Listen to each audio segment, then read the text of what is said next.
Exodus chapter 40 concludes the book with the final assembly and consecration of the tabernacle. God instructs Moses to set up the tabernacle on the first day of the first month, marking the beginning of the second year since the Israelites' departure from Egypt. Moses carries out all the necessary tasks, placing the Ark of the Covenant inside the most holy place, hanging the veil to separate it from the holy place, and arranging the furniture, including the table, the lampstand, and the altar of incense. Moses anoints the tabernacle and its furnishings with consecrating oil, symbolizing their dedication to God. The cloud of the Lord's glory descends upon the tabernacle, filling it, and the glory of God becomes visible to all the Israelites. The cloud serves as a sign of God's presence and guides the people during their travels. Whenever the cloud lifts, the Israelites set out on their journey, and when it settles, they encamp and worship at the tabernacle. Exodus chapter 40 concludes with the completion of the tabernacle and the manifestation of God's glory within it. The meticulous adherence to God's instructions by Moses and the Israelites ensures that the tabernacle is set up according to God's will. The presence of the cloud of glory signifies God's approval and guidance, demonstrating His active involvement in leading and protecting His people. The chapter signifies the culmination of the tabernacle construction project, setting the stage for the Israelites' future worship and relationship with God in their journey through the wilderness. Let's now read Exodus chapter 40. And the Lord spake unto Moses, saying, On the first day of the first month shalt thou set up the tabernacle of the tent of the congregation. And thou shalt put therein the ark of the testimony, and cover the ark with a veil. And thou shalt bring in the table, and set in order the things that are to be set in order upon it, and thou shalt bring in the candlestick, and light the lamps thereof. And thou shalt set the altar of gold for the incense before the ark of the testimony, and put the hanging of the door to the tabernacle. And thou shalt set the altar of the burnt offering before the door of the tabernacle of the tent of the congregation. And thou shalt set the laver between the tent of the congregation and the altar, and shalt put water therein. And thou shalt set up the court round about, and hang up the hanging at the court gate.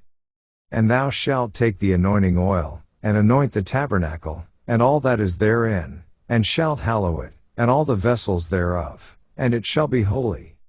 And thou shalt anoint the altar of the burnt offering, and all his vessels, and sanctify the altar, and it shall be an altar most holy.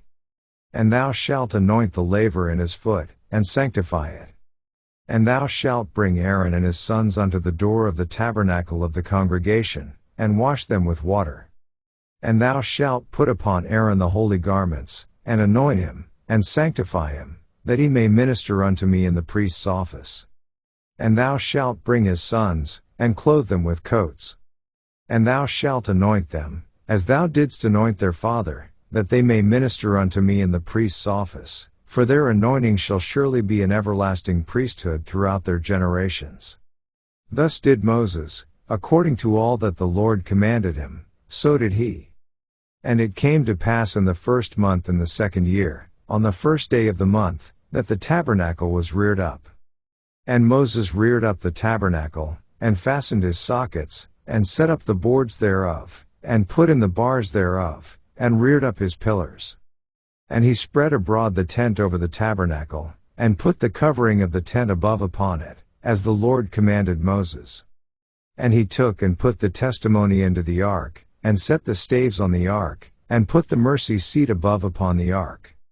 And he brought the ark into the tabernacle, and set up the veil of the covering, and covered the ark of the testimony, as the Lord commanded Moses. And he put the table in the tent of the congregation, upon the side of the tabernacle northward, without the veil. And he set the bread in order upon it before the Lord, as the Lord had commanded Moses. And he put the candlestick in the tent of the congregation, over against the table, on the side of the tabernacle southward. And he lighted the lamps before the Lord, as the Lord commanded Moses. And he put the golden altar in the tent of the congregation before the veil. And he burnt sweet incense thereon, as the Lord commanded Moses. And he set up the hanging at the door of the tabernacle. And he put the altar of burnt offering by the door of the tabernacle of the tent of the congregation, and offered upon it the burnt offering and the meat offering, as the Lord commanded Moses. And he set the laver between the tent of the congregation and the altar, and put water there, to wash withal. And Moses and Aaron and his sons washed their hands and their feet thereat. When they went into the tent of the congregation, and when they came near unto the altar, they washed, as the Lord commanded Moses. And he reared up the court round about the tabernacle and the altar, and set up the hanging of the court gate. So Moses finished the work. Then a cloud covered the tent of the congregation, and the glory of the Lord filled the tabernacle. And Moses was not able to enter into the tent of the congregation, because the cloud abode thereon, and the glory of the Lord filled the tabernacle. And when the cloud was taken up from over the tabernacle, the children of Israel went onward in all their journeys. But if the cloud were not taken up, then they journeyed not till the day that it was taken up. For the cloud of the Lord was upon the tabernacle by day, and fire was on it by night, in the sight of all the house of Israel, throughout all their journeys. This ends our reading of Exodus chapter 40.